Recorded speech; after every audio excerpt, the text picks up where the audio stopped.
All right, let's jump right in. Welcome to this explainer on system maintenance and logistics, straight out of the systems engineering playbook.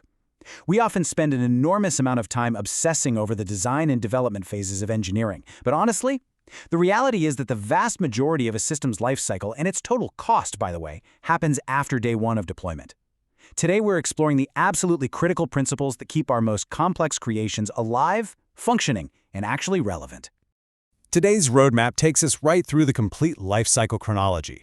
We'll hit system maintenance basics, dive into logistics and supply chains, look at managing service life, explore upgrades and modernization, and finally, wrap up with disposal and retirement. Part 1. System Maintenance Basics.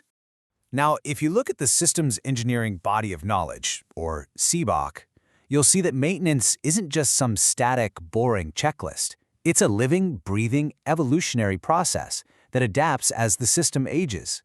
It's defined as establishing the specific tasks required to accomplish, restore, and maintain operational capability for the entire life of the system. And here is the kicker. This process absolutely must be executed concurrently with normal operations. You are effectively changing the tires on a car while it's still driving down the highway. The system has to keep delivering its service while you are in there maintaining its capability. I love this quote from SEBoK, preserving system operating potential through proper planning of scheduled maintenance. It really hits the nail on the head. We aren't just putting out fires and reacting to problems. We are actively planning to preserve a system's potential to do its job. We are managing the future, not just fixing the past. To preserve that potential, it all comes down to how we intervene. Corrective maintenance is essentially waiting for things to break and then fixing them after a failure. But preventive maintenance? That's about preempting those failures to maximize uptime. By making that crucial shift from corrective to preventive action, systems engineers drastically extend the mean time between failures, which ensures the system is available exactly when stakeholders need it the most. Moving on to Section 2, Logistics and Supply Chains.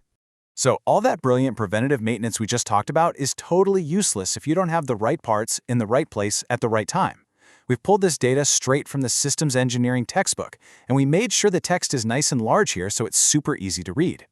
Let's focus on product IT, planning, and cost.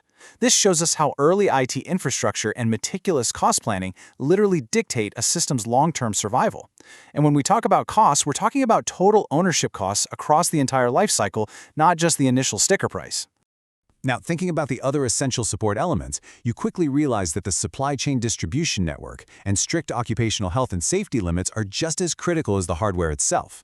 Configuration management ensures we are tracking every single tiny change made to the system over decades. All of this ensures that our maintenance operations run smoothly without harming our workforce or our environment. All right, Section 3, Managing Service Life. Once your maintenance and logistics are dialed in, you've got to manage the big picture of time. It's a massive balancing act between continuous operation and necessary downtime.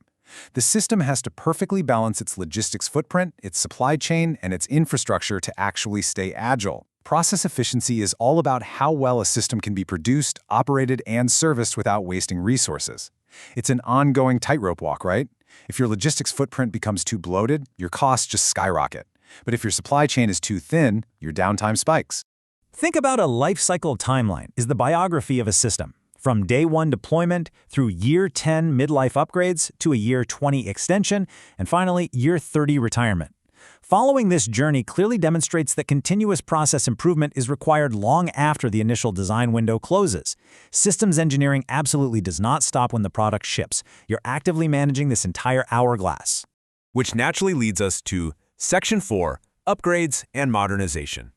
Look, inevitably, systems age. Tech moves at light speed, and physical materials deteriorates. So, how do we keep an aging system relevant? Enter the concept of Service Life Extension, or SLE. SLE involves upgrading a system to delay its retirement, specifically when it's hitting limits regarding reliability, safety, or cost. Instead of tossing a multi-billion-dollar asset in the trash, engineers use service life extension to essentially rewind the clock to a like-new condition or even give it completely new capabilities. But, you can't just extend a system's life indefinitely on a whim. Before pulling the trigger on an extension, you have to be incredibly rigorous. You're weighing current lifecycle costs against the cost of a brand new replacement. You have to evaluate the software maintenance burden. And, crucially, parts availability. If the original manufacturer went out of business a decade ago, extending that system's life is going to be a total logistical nightmare. Here's a really fascinating angle: the environmental impact. Surprisingly, extending a system's life is actually one of the greenest engineering choices you can make. By prolonging the useful life of existing materials, SLE prevents premature disposal and relieves the rampant waste associated with constantly manufacturing new, massive systems from scratch. And this isn't just theory. We've seen this exact concept successfully pulled off with some of the most complex creations in human history.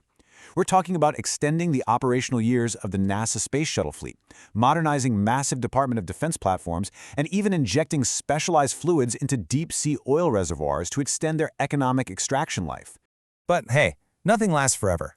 Even with top-tier logistics and the most brilliant service life extensions, a system will eventually reach its absolute limit. Which leads us to a pretty profound question. What exactly happens when these massive, multi-billion-dollar systems finally die? That brings us to Section 5, Disposal and Retirement. This is the fifth and final chapter of the journey, and honestly, it requires just as much engineering rigor as the day the system was born. Decommissioning is a highly meticulous procedure. You can't just flip a switch and walk away from a complex system. You have to safely remove it from its operating environment, execute highly controlled hazard extraction to deal with toxic materials, and strictly adhere to environmental statutes to recycle and safely dispose of the remaining waste. And this totally captures the core philosophy of modern green engineering. The standard today is that you must plan for the system's death on the exact same day you start designing it. You are literally making design choices today so that those components can be safely recycled or dismantled 30 or 40 years down the line. So, I want to leave you with this final thought. At the end of the day, the true test of a systems engineer isn't just bringing a wild, complex creation to life. It's not even keeping it running through brilliant maintenance and logistics. The ultimate test is knowing how to responsibly lay it to rest. Will you design your next project with its ultimate retirement and environmental legacy in mind? Thanks for hanging out with me for this explainer, and I'll catch you next time.